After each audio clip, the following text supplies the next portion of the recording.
Seigneur notre Dieu, je vais bénir ton nom ce matin. Toi qui as produit en nous le vouloir le faire dans présent dans ta maison. Il t'a plu de nous conduire dans ce lieu pour nous bénir. Quand la Bible déclare que m'approcher de toi c'est pour mon bien. Et Seigneur, si nous sommes là ce matin, c'est parce que tu veux me faire du bien. Seigneur, je te prie que tu fasses ma personne, que la chair et le sang se taisent et que ton esprit seul parle. Communique ta pensée à ton peuple. Donne des instructions à ton peuple afin que Seigneur nous partons et que nous réussissons.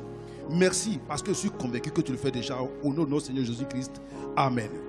Est-ce qu'on peut encore acclamer le Seigneur? Que Dieu nous bénisse.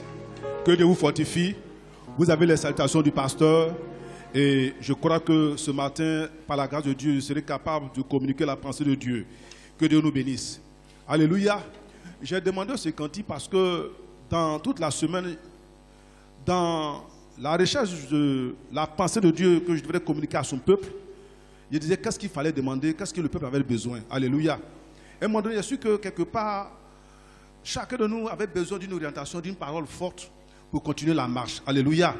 Chacun, quel que soit à son niveau, avait besoin d'une orientation, d'une parole forte, d'une instruction particulière de Dieu pour pouvoir continuer sa marche avec Dieu. Alléluia.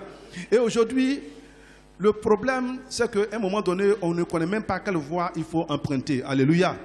On ne connaît même pas quel sentier il faut emprunter. Qu'on soit homme de Dieu, qu'on soit chrétien, qu'on soit loyal, qu'on soit même bébé spirituel, à un moment donné, on commence à avoir le doute dans notre vie. Alléluia. Et je prie ce matin que le doute se dissipe et que la foi soit communiquée à chacun de nous au nom de Jésus-Christ. Nous allons prendre notre texte de base qui se trouve dans le livre de Deutéronome au chapitre 2. Le verset 1 au verset 3. Deutéronome au chapitre 2, le verset 1 au verset 3. Deutéronome, chapitre 2, le verset 1 au verset 3. Et je lis. Nous nous tournâmes et nous partîmes pour le désert, par le chemin de la mer Rouge, comme l'Éternel me l'avait ordonné. Nous suivîmes longtemps le contour de la montagne de Séhi. L'Éternel me dit, vous avez suivi le contour de cette montagne. Tournez-vous vers le nord. Amen. Alléluia. Le thème du message de ce matin, c'est les sentiers de la réussite. Alléluia. Les sentiers de la réussite, les voies de la réussite, les instructions pour réussir sa vie. Alléluia.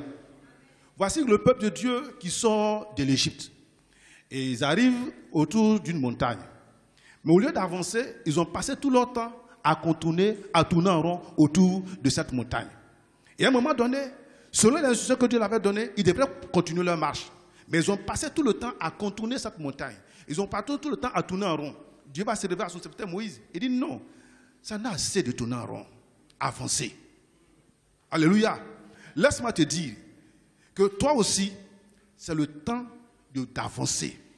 Le temps que tu as de tourner en rond.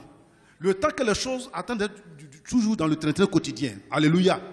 Dieu veut que nous avançons. Dieu que nous avançons. Dieu veut que nous avançons. Alléluia. C'est la même chose pour tout un chacun. On est devenu chrétien, on a accepté Jésus, on a commencé notre marche. Et à un moment donné, il y a eu des difficultés. Comme la montagne s'est élevée, la montagne de Séhi. Et au lieu d'avancer dans notre marche chrétienne, on a commencé à tourner en rond. Alléluia. Et chaque jour, chaque année qui passe, chaque 31, on crie, cette année c'est mon année. Alléluia. Cette année c'est mon année. C'est l'année de ma bénédiction, c'est l'année de ma réussite. Mais au soir de l'année, quand on fait ton bilan, c'est la même chose. Laisse-moi te dire, le Seigneur met fin à cela aujourd'hui. Alléluia. Alléluia. Il y a des prières pendant des années, tu as dit. Il y a des prophéties qui ont été dansées sur toi. Chaque 31 sont venus, chaque premier sont venus. Tous les bontés, bonne année de succès, année de quoi, année de tout ce qu'on pourrait raconter sur ta vie. Mais quand tu fais ton bilan, au sortir de cette année-là, c'est les mêmes traitements quotidiens. Parce qu'aujourd'hui, tu as bien d'une instruction de Dieu. Alléluia. Et quand Dieu a vu que ton peuple tournait en rond, il a dit non, ce n'est pas ce que je t'ai appelé à faire. Ce n'est pas ce à quoi je vous ai appelé. Je vous ai appelé à avancer, à atteindre à Canaan, le lieu où j'ai promis pour vous. Alléluia. Ce matin, je prie que tu puisses avancer pour atteindre le but pour lequel Dieu t'a créé sur la terre. Alléluia. Qu'est-ce que la réussite? Parce que d'abord, quand on parle de réussite, il faut connaître ce que c'est que la réussite. Et quand on parle de réussite, il faut connaître ce que les voies qui amènent la réussite. Alléluia. Souvent, nous confondons réussite et succès. Il y a une différence entre la réussite et il y a une différence entre le succès. Alléluia. Le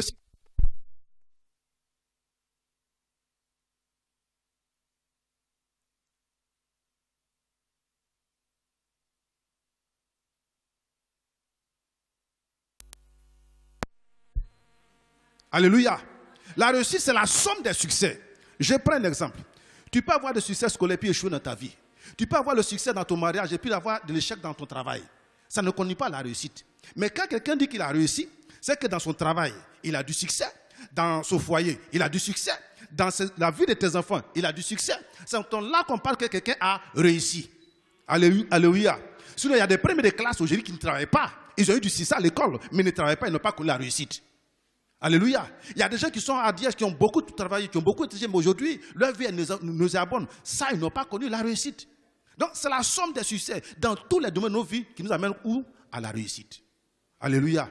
Alléluia. Donc, quand Dieu dit à son peuple, ça n'a assez de tourner en rond. Avancer veut dire quoi? C'est aller vers le but. Or, le but de Dieu pour chacun de nous, c'est que nous soyons dans la réussite. Alléluia. Et Dieu, pour que tu puisses réussir, Dieu a posé des actions fortes. Pour que tu puisses réussir, Dieu t'a conduit dans des choses. Alléluia. Quand Dieu a créé l'homme, alléluia, comme Dieu savait qu'il a appelé l'homme pour la réussite, Dieu a fait 6 investissements importants dans l'humanité, dans l'homme. Laisse-moi te dire, tu es une entreprise de Dieu. Tu es une entreprise de Dieu. Tu es une entreprise de Dieu. Et en tant qu'entreprise, Dieu a investi en toi. Et il attend des résultats probants. Alléluia. Il y a 6 domaines d'activité que Dieu a investi dans l'homme pour permettre à l'homme de réussir. Alléluia. Et il faut comprendre que parce que le vrai problème, c'est que il y a des gens, qui pensent qu'ils ne sont pas appelés à la réussite. Alléluia. Mais laisse-moi te dire, toute personne qui est née, toute personne que Dieu a créée est appelée à la réussite. Il y a d'autres aussi, lorsqu'ils sont nés, qui sont appelés à la réussite, ils ne connaissent même pas les voies de la réussite. Laisse-moi te dire que ce matin, par la grâce de Dieu, les voies de la réussite te seront communiquées. Alléluia. Donc quand Dieu nous appelle au monde, quand Dieu nous crée et qu'il pense que nous devons réussir, il investit en nous le potentiel de la réussite. Et il y a 6 domaines d'activité dans lesquels Dieu investit en chaque personne pour que nous réussissions. La première chose, le premier investissement de Dieu, c'est la vie. Alléluia. Le premier investissement de Dieu en une personne, c'est la vie. Dieu a investi en toi une vie. Il dit qu'il est le chemin. Quoi? La vérité est la vie. Et c'est lui, Dieu, qui est la vie. Et c'est cette vie-là qui te communique. Pour que tu sois en vie. En preuve, si tu es là ce matin, c'est parce que tu es en vie. Si tu n'avais pas investi cette vie en toi, tu ne serais pas là. Alléluia. Donc Dieu communique à chacun de nous une vie. Alléluia. Donc tu ne vis pas seulement pour occuper un espace pour exister. La vie qui t'a été communiquée, c'est pour un but. Pour accomplir le plan parfait de Dieu dans ta vie, le plan parfait de Dieu pour la restauration de l'humanité. Alléluia. Donc ton existence n'est pas fortuite. Ton existence n'est pas une erreur. C'est pour ça que Dieu peut investir en toi. Je ne vois pas quelqu'un qui peut créer une entreprise et ne pas investir dans cette entreprise pour la perte. Alléluia. Donc si Dieu a investi sa vie en toi, c'est pour que véritablement cette vie-là puisse porter des fruits. Alléluia. Premier niveau d'investissement. Deuxième niveau d'investissement, c'est le temps. Dieu investit le temps en chacun de nous.